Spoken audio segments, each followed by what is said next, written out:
You're listening to the Smith House Adventure Show.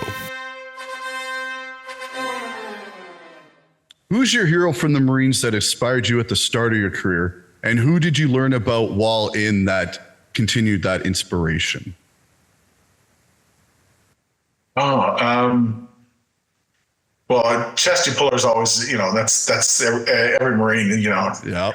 A chesty puller, the highest decorated Marine of all time, was awarded 5 Navy Crosses. Was retired as a 3-star. But yeah, he's pretty amazing. There's other stories. John Basilone, another, won the Medal of Honor. Came back from his first campaign. I think it was in Guadalcanal, is where he was awarded the Medal of Honor, and he actually wound up dying in combat after he did a U.S. bond tour. Finally got released from that to go back and serve in the Pacific, and was killed in action.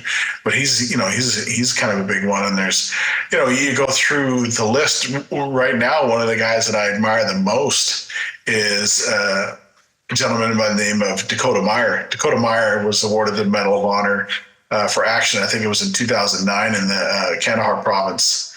And, if you ever get a chance to read his book, hear his story, I can't believe it hasn't been made into a movie yet, because it is absolutely some crazy Rambo type stuff.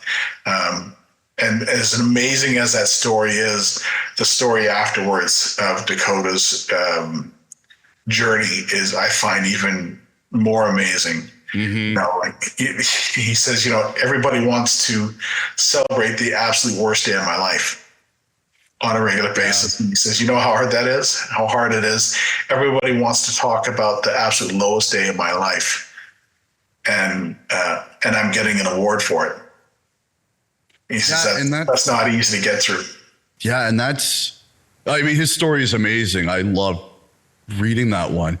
But yeah, it's that thing too. And it's always with Victoria Cross winners, and, it's that humble thing. And so many of them are like, look, it's not about me. There were so many other individuals that were there. I'm just the one recognizing all their work and stuff like that. And it's those things where it's like those truly, they're some of the most humble beings, because everyone's like, you're a hero. And they're like, I'm not. Like, for some of them, it's like, I'm the guy that survived, or, and it's those things where it's just like, there's been a few different Victoria Cross and Medal of Honor winners I've been kind of reading up on, and not just what they did, but what some of them did afterwards, and just the amazing individuals that they were and continue to be and kept going. But not only, everybody wants to say, oh, it's chesty, it's this. I'm going to give the names of 2 people that I worked with who were legends in my mind. Staff Sergeant Cahill, Mike Cahill, he joined in 74. And this is a guy who's a combat engineer, heavy equipment operator, but was in almost every major conflict from the fall of Saigon up until the time he retired after Operation Restore Hope in Mogadishu. He went to it all. And I remember putting together his shadow box, and I was like, holy crap, this guy has got a lot of awards, because he'd been there, done that. And he was absolutely the best leader we could have had when we went over to Mogadishu. He was a staff sergeant that was in charge of our whole section. And this is the guy that hey, Mike, your hair's on fire. Oh, no problem. We'll just put it out. Right. And humor, looked out for us, just an all around great leader. He's one of these guys that really fared well in combat and stressful situations in deployment, struggled when he wasn't. When he was in the rear with the gear, had a tough time.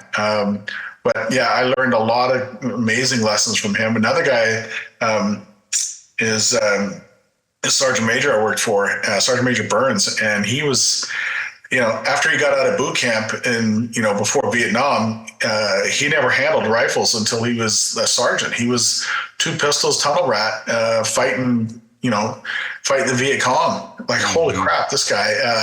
And I remember, I would work out with this guy every day at lunch, and this is in the early mid 90s. And, he's 20 years older than me, 15, 20 years older than me, and I could barely keep up. Like he was like physically fit, phenomenal guy. He'd gone through his demons, and he realized that Jack Daniels was not a good counselor. Jim Beam was not a great person to help you through tough times.